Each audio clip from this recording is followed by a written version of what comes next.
So hello everybody, today is 4th of October and this is the third of with Chris Coverdale. We are talking about his whistleblowing as a victim of the FCDO, now they're called, and a victim of tax extortion, as many businessmen are at the moment. We were talking about the prosecutions of individuals and the laws which we have to utilize in that process. And Chris was saying about the section 52 of the International Criminal Court Act of 2001. So over to you, Chris. Right, thank you. Perhaps we can put this in the context of the world, if you like, first of all, so that internationally, the world, having tried for 60 years, set up the International Criminal Court Act, the International Criminal Court in the Hague, and that was set up in Rome, and it's called the Rome Statute of the International Criminal Court, and it's probably the most important legislation the world has to hold our leaders to account. And so it's really down that route that I feel that we all ought to go if we are to put an end to what is happening at the moment. Now, no international legislation is effective until it is ratified by the member states. Each member state has to take it through its own parliament and congress, or whatever it is, to look at the legislation and bring it into their own criminal law. And that is what happened in 2001 in England and Wales and Scotland. Two acts of parliament were introduced. International Criminal Court Act 2001 and the International Criminal Court Scotland Act 2001. The reason for the difference is that Scotland has a different legal system to England and Wales. And so we need a different Act of Parliament.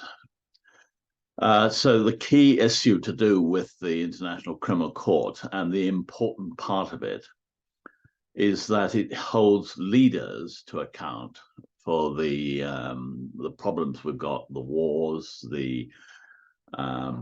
and all the associated killing and destruction that goes along with wars.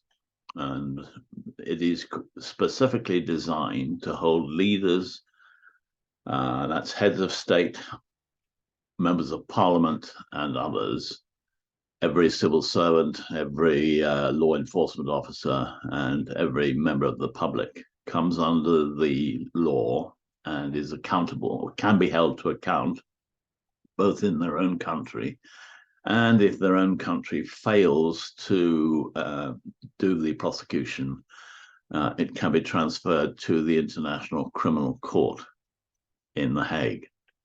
So it's a very powerful piece of legislation. It's taken 60 years to get it up and running after the UN Charter was set up, and we need to start using it. So that is really the area that I was particularly focusing on. And what I'm concerned is the way the corporatocracy, if you like, has taken over the world, and large companies and their directors do almost what they like, and there seems to be no holding them to account for their actions. So I think it's about time we started to really focus down on the leaders, both in politics and in business, who are causing us all the problems. So looking at the International Criminal Court Act, which is part of the Rome Statute, there is a quite specific emphasis on the role of the ordinary people. The aiding and abetting the crime is just as bad, and is just as bad as committing the crime in the first place. So, for instance, if a Prime Minister of Britain takes us to war illegally, in breach of the UN Charter and all the laws of war and peace that have been agreed with the rest of the world, he or she can be held to account under the International Criminal Court Act in this country. And along with him and the senior cabinet members or whatever, every person who has aided and abetted the crime can be held to account in court and prosecuted, and if convicted, punished for the same length of time as the people who start the war. So the sentence for aiding and abetting genocide is for aiding and abetting genocide is just as bad as the sentence for committing the genocide in the first place. As you can see on the screen, section 52, conduct ancillary to genocide committed outside jurisdiction. And this is what it's all about, really. This section applies to an act that, if committed in England or Wales, would constitute either A, an offence under section 51, genocide, crimes against humanity or war crime, or an offence under this section. But being committed outside England or Wales does not constitute such an offence. So basically, the overall offence is in section 52(1) there. I think the next thing to say is that the key issue is actually described better in the Rome Statute, Article 25(3)(c), which focuses on aiding and abetting the crimes, and it includes a statement, a sentence at the bottom, which says, including providing the means for the commission of the crime. And that really is where we come in and say, look, anything that is the means for committing a crime, that's the troops, the weapons, the orders, the supplies, virtually everything that goes into warfare, any of that is equally a crime. And it really comes down to the money. So anyone who puts money towards, whether wittingly or unwittingly, puts money towards a war is committing a crime of aiding and abetting genocide. That's particularly if people are killed because of their nationality, which is the crime of genocide. So I'm really looking at, right, every single person in this country, technically, since the 7th of October 2001, which was the day we started attacking Afghanistan after the 9/11 tragedy, that everybody who has paid tax since that date technically has committed a criminal offence, because we know that our money is being used in part to wage war, to commit the crimes against the Afghan people that are being committed every day, or were being committed every day. So I find it very important to ensure that people understand the importance of Section 52 when it comes to paying tax. Now, I'll give a couple of examples of this. Most people don't realize just how comprehensive the legislation is. Every time, you take a friend out have a cup of coffee with somebody in a coffee bar, and you get charged £2 for the coffee, you are paying 40p on top of that as VAT in this country.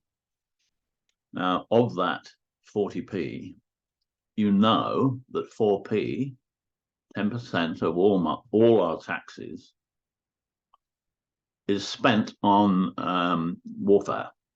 So 4p will be going to the Ministry of Defence, and it provides a very small but very significant contribution to the way that we wage war. And it is a crime. We need for people to understand that any transfer of money to the British government, whilst we know the British government is using that to either wage a war or to prepare for the next war, is a criminal offence. And we need to use that more often with our leaders, and in particular with the directors of the big banks and others who are transferring huge sums of money every day to the government and funding the wars that our politicians take us into. So that rightly is the sort of background. And I don't know how much more detail you would like to go into on that one, but that's a start to it.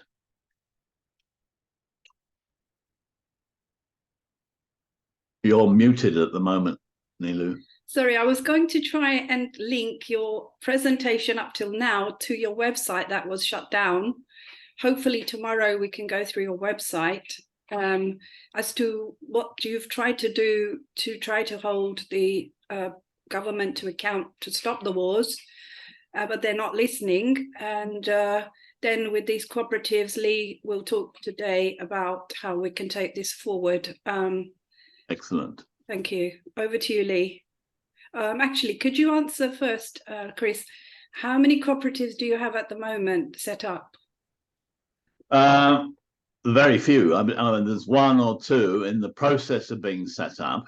I heard last night that there is another six to eight on the stocks, but we've not really completed the structural activities associated with it yet effectively, making sure that we have the right laws, articles of association and memorandum, etc. So very few. It's all in concept at the moment rather than practicality. Okay, so I think Lee can add to that. Lee, do you want to say what you know about that?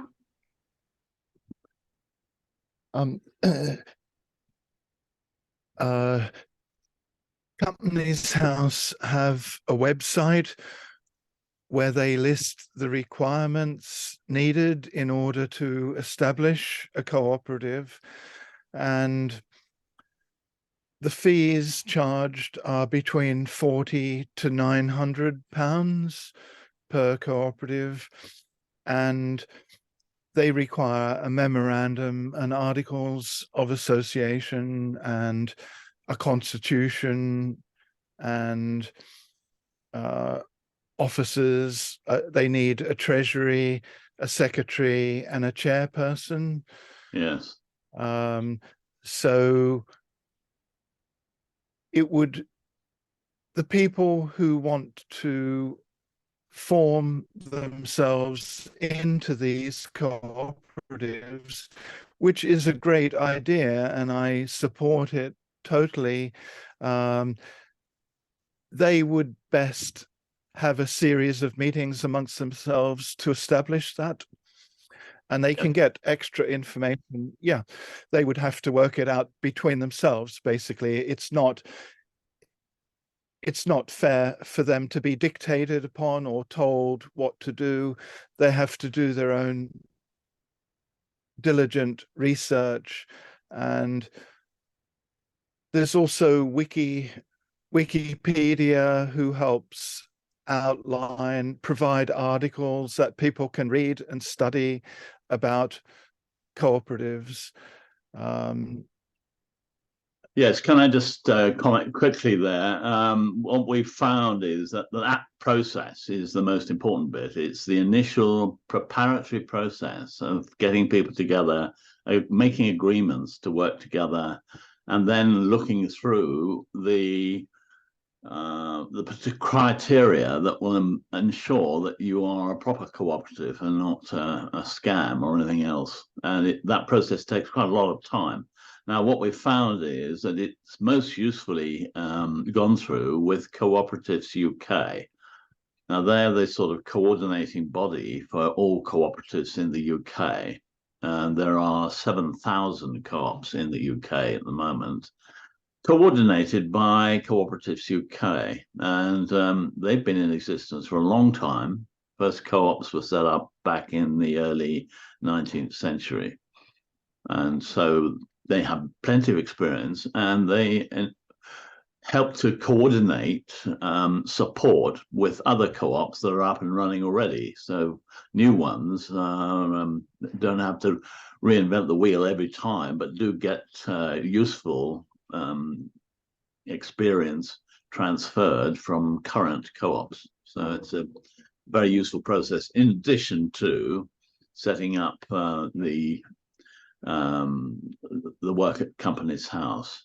What we found was that it was very important to set it up as a limited liability, multi-stakeholder co-op. I don't know if it's worth just going into a little bit more detail on that, but that is, in the long run, emulating the same sort of structural processes that very large companies emulate. By having holding companies, we can have what's equivalent to a holding cooperative. And that may well form the basis for civic units throughout the country, where you take over or can handle the activity, all the activities that's currently handled by councils and borough councils and district councils. So yes, it is an important development, the multi-stakeholder cooperative. I would recommend, the key bit about multi-stakeholder is that not only individuals, but businesses can be members, individual members of the cooperative, which brings the power of the businesses in the cooperative right back down to the same power that any individual member of the cooperative has. So you only get one vote, whether you are a company as big as, say, Shell, or just a local individual. So it is a very powerful thing to do. Also, because you are a multi-stakeholder cooperative, one of the benefits, which you can pick me up on if I'm wrong, but one of the major benefits is that you are treated as a group by the Customs and Excise at the moment, HMRC, and there is no VAT on transactions between members of a group, which means that if in your local multi-stakeholder cooperative in your community you have members such as local restaurants or farms or shops and businesses of any kind, transactions between those shops and businesses, if they are members of the co-op, and ordinary other members of the co-op, ordinary individuals, are VAT free. They are not, they don't incur VAT on that transaction, which can be beneficial. And it certainly helps the large companies because they do a lot of their transactions between their subsidiary companies and others, and they're not liable for VAT, and it's a very substantial financial benefit, and one of the reasons why they have been so successful. They incur less and less tax the bigger and bigger they get.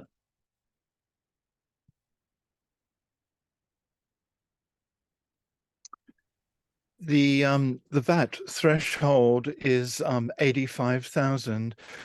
So take, for example, Crisis, who helps or purports to help homeless people, and they're sitting on a mountain of 36 million pounds in cash at the bank, and yet people are starving on the streets. There was a lady living on the steps of at the town hall at Mare Street, Hackney Council, for over 3 months.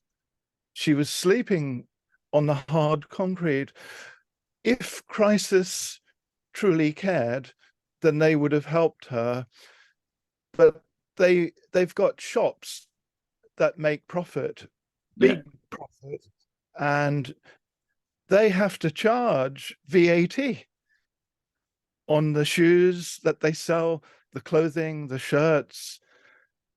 And And also, Crisis, the charity, pays huge fees to the charity commissioners for registration, annual fees. You're talking about thousands of pounds. So the charity commissioners are in business. Yes. They're not truly a charity. They're business people out to grab as much money as they can off people. You know, Yes. they're a profit-making enterprise like Shell. They might as well call themselves BP Petroleum. They're doing Okay, exactly. I've got the point, Lee. We've got the behavior. point. We've got the point there. I think Chris is trying to speak. Yep. Just I'd like to take that as an example. I think the reason that we could get around that is if you set up a limited liability multi-stakeholder community co-op in Hackney, and the local crisis shops joined that, and Crisis as an organization, as a member of that cooperative, and the lady on the steps of the town hall and others were individual members. If she went into a Crisis shop as a member and transacting with another member of the community co-op, there would be no VAT payable. That's my understanding of the regulations. So we need to restructure what's going on locally and try to do it under the auspices of community co-ops.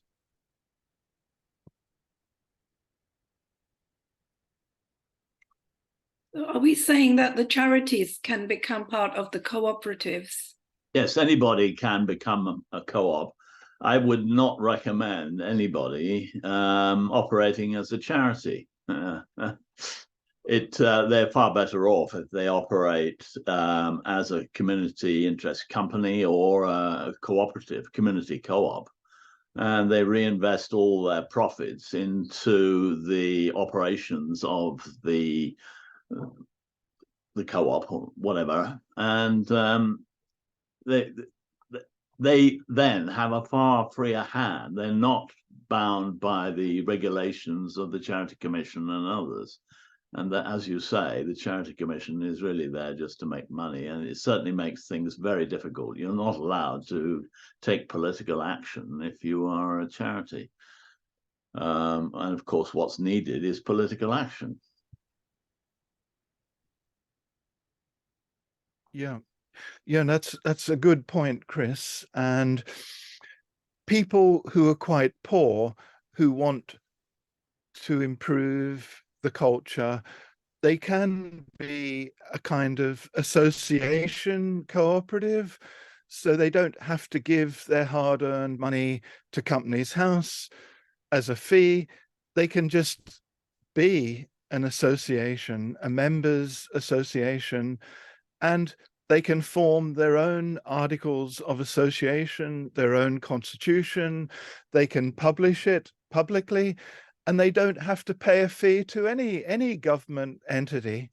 And that would be still a lawful process. They would be protected, they would be safeguarded, and they'd be monitoring. Yeah, self-regulating, that's the word. Yeah, I'm slightly concerned about that because PMAs, as a lot of people call them, private members associations, do not have limited liability. And in this current situation, if they got sued by the government or others for large sums of money, corporations, by the Charity Commission, whatever it was, they could suffer badly, and every member could lose all their personal assets. One of the real benefits of having limited liability is that you are limited to your liability, either the shares that you join in the first place, or the guarantee you give as a company limited by guarantee.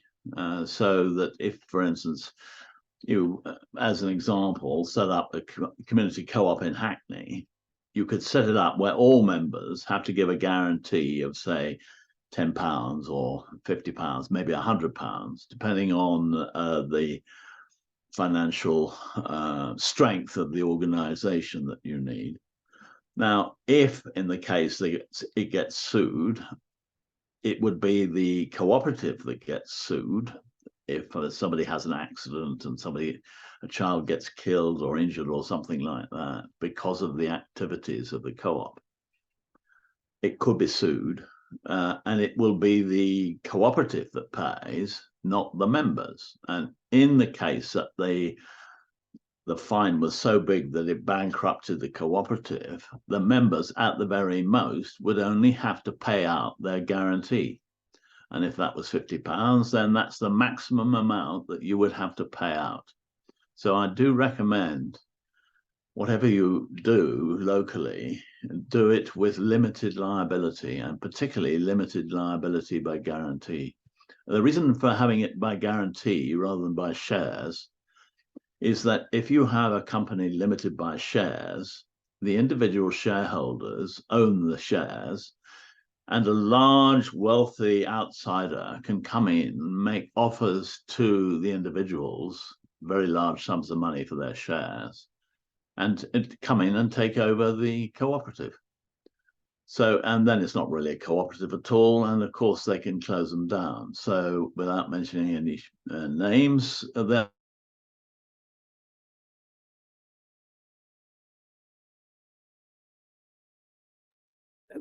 Chris has lost a connection, but he did say, I think, that if that happens, he'll come straight back. So let's hope he's coming straight back on that point. Yeah. No, he's defined it clearly, concisely, and intelligently, and no more needs to be stated. But I would like him to, and you to, talk about, the individual who are prosecuted in the International Criminal Court, the leaders, that when they are prosecuted, then surely the government should be dissolved straight away, and it's due for dissolution and seizure of its assets. So they've accumulated a lot of assets from shutting down businesses due to banking frauds and money laundering and fraudulent trading by banks. So I'd like to see it running parallel. I've got Chris on the phone. I'll just talk to him here. Yeah. Hi, Chris. You're on live on the show. Yeah, fine. Can you see me then? No, you got disconnected. You froze, and then this happens to me quite a lot. I'm trying to get it back right now. Basically, I was cut off by outside support. Yeah, sure. What I'm saying. So it'll be back in about 30 seconds. Okay, sure. Thank you.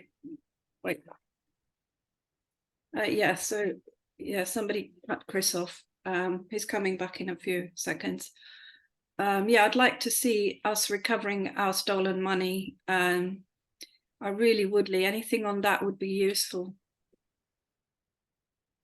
That's right. And it's the bankers that are supplying the money to build the weapons that supply the armies that go to war.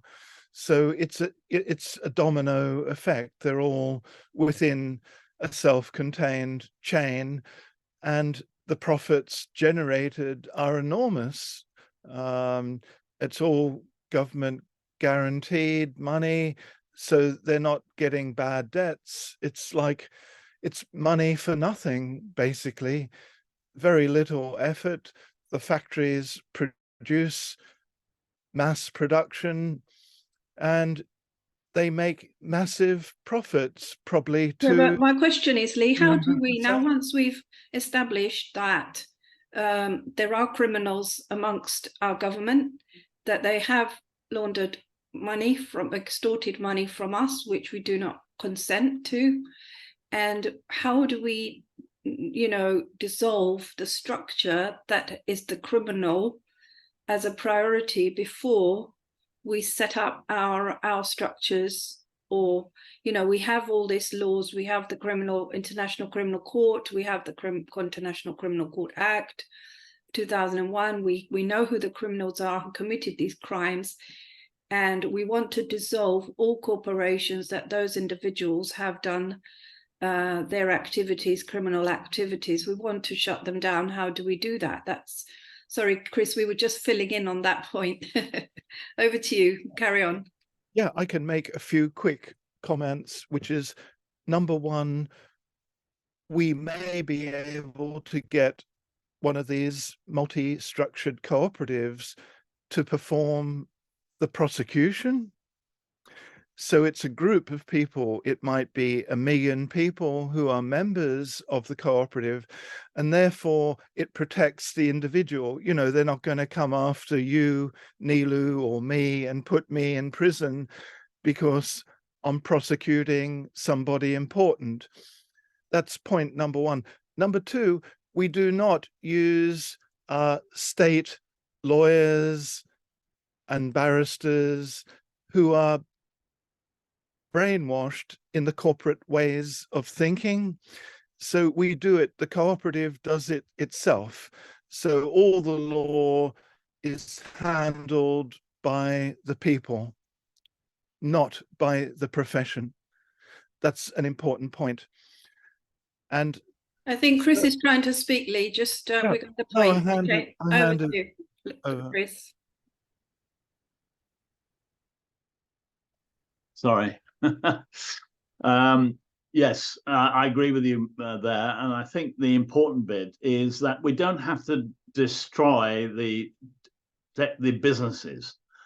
A lot of these businesses are very important to keep going, and because they serve currently serve interest to the local community as well as their own interests. So what we need to do is to perhaps work on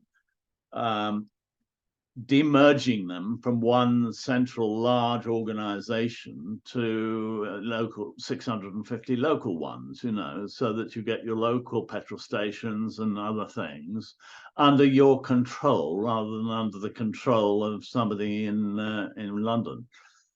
So one of the things that we'll have to do is to change the law and demerge and dispose of companies rather than merging and acquiring them, which has been the problem for the last 200 years, really.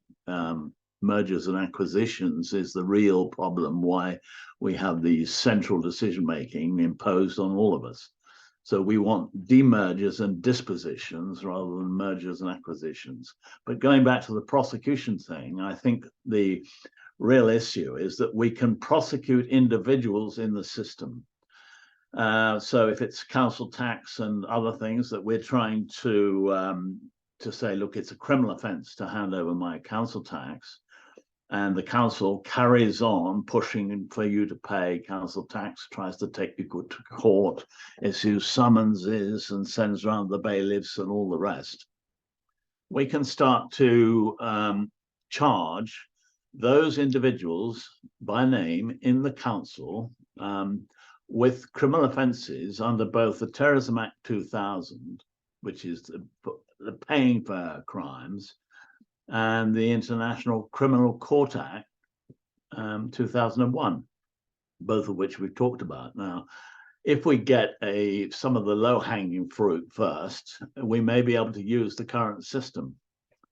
There is a system. It's not totally corrupt all the way through. There are occasional courts and others who will prosecute people under our current legislation. So we need to find that.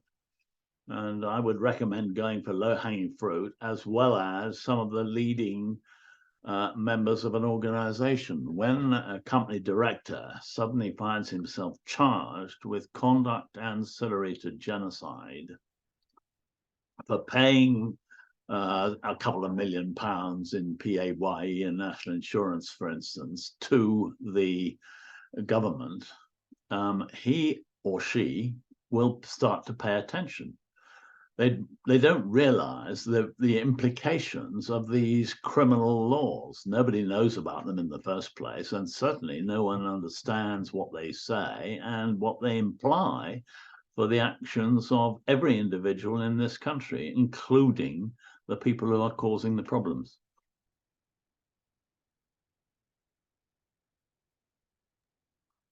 Yeah, so you know, like when these courts have been dissolving all these businesses for banking frauds, and you've drawn the parallels to how come these big corporations are still in business when they've been caught out committing these war crimes against all these laws. And as you say, Chris, they've buried these laws and they buried the criminal justice system of the UK, so that, you know, how do we bring it back to life is the question. Yes, that basically, it's the difference between civil law and criminal law, and people don't realize quite how important that is. These directors have never been charged with criminal offenses. They are sued, the company is sued and pays the fine, and the directors just get off scot-free, and they're the ones who cause the problems in the first place, get off scot-free and even give themselves bonuses at the end of it. So we have to try to ensure that people understand the importance of setting up a criminal prosecution of people. Now, we don't have to pay for criminal prosecutions. That's what the police and the Crown Prosecution Service are paid for with public money. Their duty is to bring those cases. And so somewhere we can find individuals and courts who are willing to take on these cases and prosecute under the criminal law with criminal convictions of the individuals. You can't actually convict a company of a crime. You can only convict individuals of the crime. You can sue a company for its criminal activities, but that only gives them civil liability and not criminal liability. So just in answer to that, I did bring out a criminal prosecution in 2001 about my baby niece's case. I had the top lawyer in the world, president of Uganda Law Society, Dr. Akina Adoka, who prepared it. And they sent it around the criminal courts in London. And we filed it in all of them. And then they all said no. And then I tried to do another one in about 2011. And they did exactly the same. It went to Westminster. They've set up this Westminster Magistrates Court to pretend that it's that every criminal private prosecution has to be dealt with there. So I wrote to all the police stations and all the courts, and they said it all gets dealt with by the Westminster Magistrates Court. And then the guy there had said to me, come and see me, and I didn't feel safe going to see him because I didn't agree to him having jurisdiction over all the criminal courts in England and having jurisdiction over the police stations. I felt very threatened. And after that, I had the 2 homes stolen. I've had, you know, been kidnapped and locked up many times. So I know 2 people who set up these trusts, family trusts, who went to jail. They were put in jail for fraud because they set up these trusts. So it's very, very dangerous, whatever this is. But how do we get over the safety issue, security issue about what we're trying to do?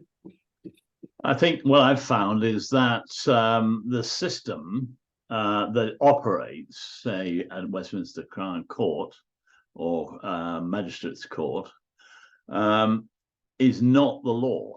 They operate their own rules and regulations and take over, as they say, take over the jurisdiction throughout the country. That's absolute rubbish. They do not have that jurisdiction. This should and could happen through any court in the country. Magistrates Court, and the system is being perverted. Excuse me. And that's what we have to be very wary of. And I think it's only when we've got quite a big movement throughout the whole country and we increase people's understanding of how to take local, both public criminal prosecutions and, if necessary, private criminal prosecutions through our local system, It does not all have to go to the centre. That is a rule and regulation made by the courts themselves or by Parliament or other institutions behind the system that has not actually been brought into law. It's their own regulations. And I mean, I had a good example of this the other day, trying to bring a case against the British government of war crimes, crimes against humanity, and genocide.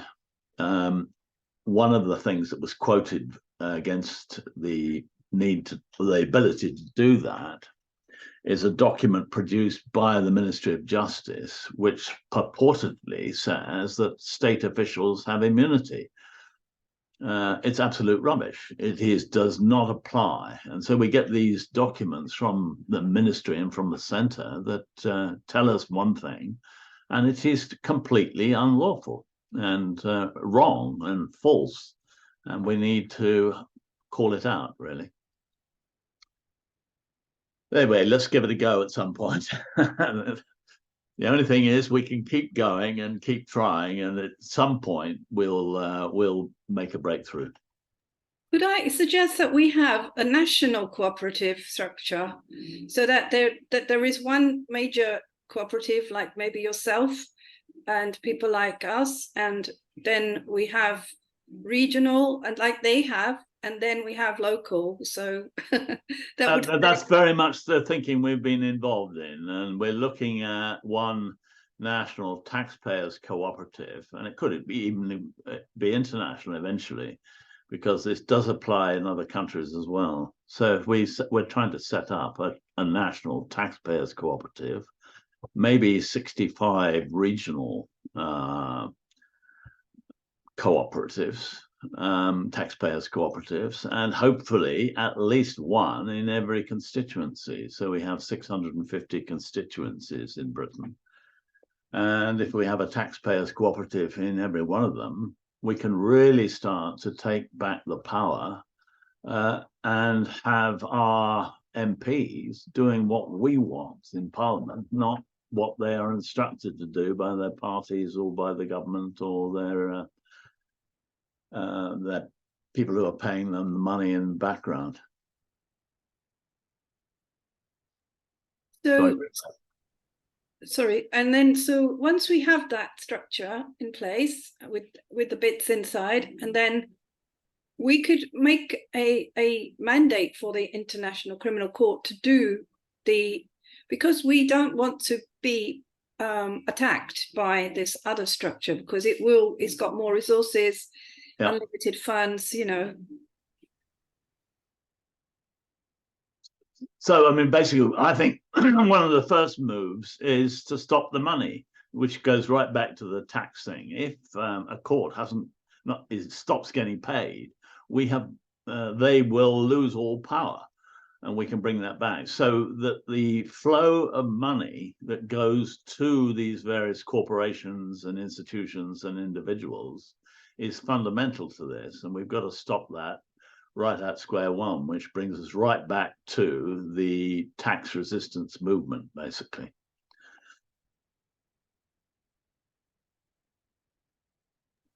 And that was historically proven fact by Gandhi, as well as what happened, the Boston Tea Party, Absolutely.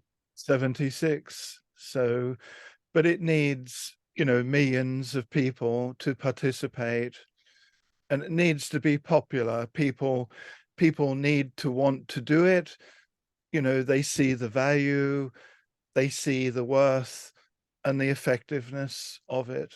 Yes, exactly. And I think the best way of doing this is literally to start locally in small groups and start to join the taxpayers cooperatives as we get them set up, and just take action under the documentation that we've put up already, and the taxpayers cooperative trusts, to make sure that we do this entirely lawfully. And that's the benefit of getting people on our side and numbers increasing when they realize that actually the government and others are breaking the law, and we are upholding the law and obeying the law. And so we really want to push this forward as a civil obedience campaign rather than a civil disobedience campaign. And I think as people get on board with that, it'll be far more popular and get more and more people joining. All we really want is for our leaders and taxpayers to uphold and enforce the law.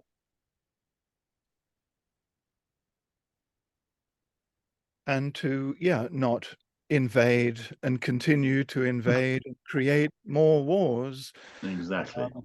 There are probably at least 20 wars happening all around the world today, and many of them are not publicized. I was told that there is a huge war in Armenia with Azerbaijan, and there's a whole media blackout, and it's involving millions of people. Yes. Yet nobody has even heard of it. What's happening in Armenia? Thousands are being killed in a war. I think if we can bring that closer to home, Lee, that's the important thing from my point of view. The British government declassified UK identified that there were 83 wars that we fought, or military actions, since the Second World War in this country, and that comes as quite a surprise to people who keep getting told we're at peace and we never do anything.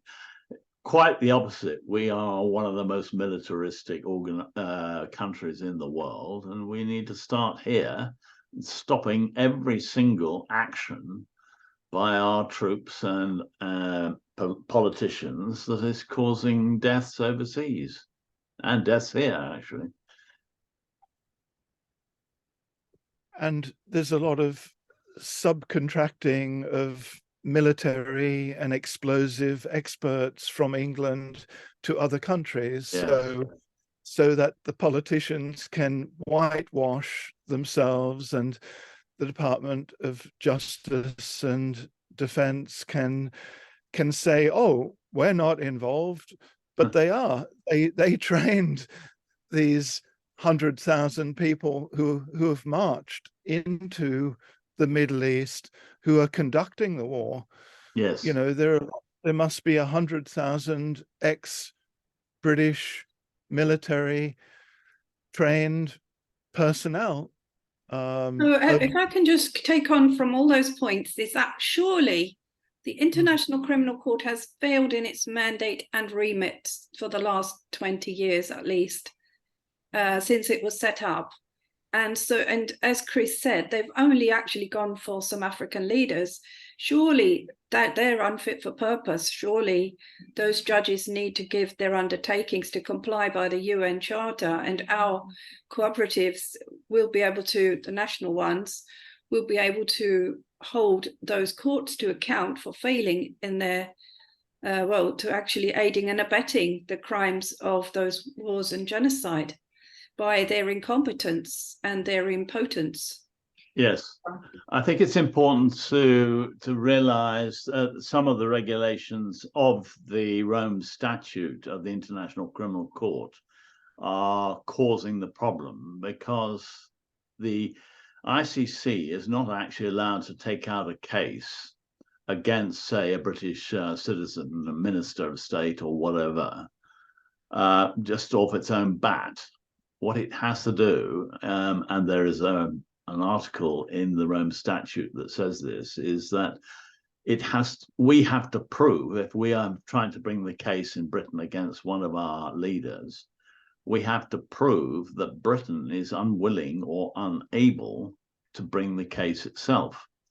So the primary responsibility for bringing cases lies with every member state of the Rome Statute, the 126 nations who are signed up, and they have to take the case first. Only if it doesn't go forward and we can prove that our prosecution service is unwilling or unable to prosecute, then we can take it to the criminal court. Now, that process, so it starts, a process of taking these people to court starts in every individual nation, and we can start it in this country. And I agree with you, Neelu, in saying that maybe we need our cooperatives to start this ball rolling with local police and Crown prosecution and courts involved, and eventually moving it up, if we can't, to the Old Bailey, which is the real place where these leaders of ours need to stand. And if we can't do that, over and over again, we get thwarted, then we can put another application into the International Criminal Court, proving that Britain is unwilling to bring the cases. And if we can prove that, then the prosecutor in The Hague can start a case against our ministers with our help and other nations' help. Yeah, and then they'll probably make many excuses, like the leader is no longer in England, or that the time limits because it was 20 years ago. There's no time limits, by the way. For these crimes, war crimes, crimes against humanity, and genocide, and conduct ancillary to them, there is no time limit at all. It's universal and it's ongoing until they go to their graves. It's the same as fraud, has no time limits. Good. There's an awful lot of that going on, Lee. And what anti-war movements would you comment upon? There are so many different movements now growing, and different groups and within communities. Yeah. Yeah, I mean, what concerns me is that the anti-war movement has been going for a very long time. Even prior to the Second World War, there was a big anti-war movement. And they are infiltrated, really, by the powers that be. And they focus people on activities that do not have any effect on warfare. Or very little effect. So that, for example, the Stop the War Coalition in Britain, although they set up very well an excellent series of marches and demonstrations in 2003 was the big one, where we had more than 1 million people in London on the streets and others around the country demonstrating against the Iraq War, and the government paid absolutely zero attention to it and just carried on and developed, and the fighting and warfare gets worse and worse all the time. So the peace movement in Britain, unfortunately, is very passive. And what I've been encouraging is say, look, we really need to take firm financial action, political action, legal action against the perpetrators of these crimes. And only when we get one or two of them into court, charged with conduct ancillary to genocide, will we start to have a real effect. So anything we can do to encourage the peace movement anywhere, everywhere, to start taking criminal cases to prosecute some of the worst crimes that are going on right now, and the funding of those crimes, the better. I think we come to that point now that with the behaviour of these international courts, or shall we say their failure to act appropriately, making the excuses that UK would have to prosecute its own leaders first, would have to exhaust domestic avenues. This is the excuse I've been getting for 20 years. So I've got an international case which is subject of the 18th Law Commission of India, report 206. But again, they say they don't have the money to execute the judgment. and then India says, we don't have money to feed the children, let alone investigate the death of a baby in the UK hospital. So I've tried the International Court of Justice, I've tried the International Criminal Court. They're not interested in those kinds of cases. No, it's not the right area. They are limited. The International Criminal Court is limited to the 4 crimes in its statute, and unless you can tie it into a war crime, a crime against humanity, genocide, or aggression, you will not be able to bring a case in the International Criminal Court. So, like the NHS death rates were varied in the Dr. Foster's report from 60% to 124%. So this particular case that of my baby niece, the death rate dropped in that hospital from 124 down to 30%. So I would treat that as genocide within the NHS in the UK back in 2000. And I would like to, bring other health crimes against the people of England. And they found so many ways of, injecting us with various poisons and things. So I would like to, take this forward personally as a qualified pharmacist, how whistleblowers struck off of whistleblowing. I have a family of judges. I have this background with this case. I have got the 18th Law Commission, but there's nothing. Baby's body still frozen in a mortuary in New Delhi.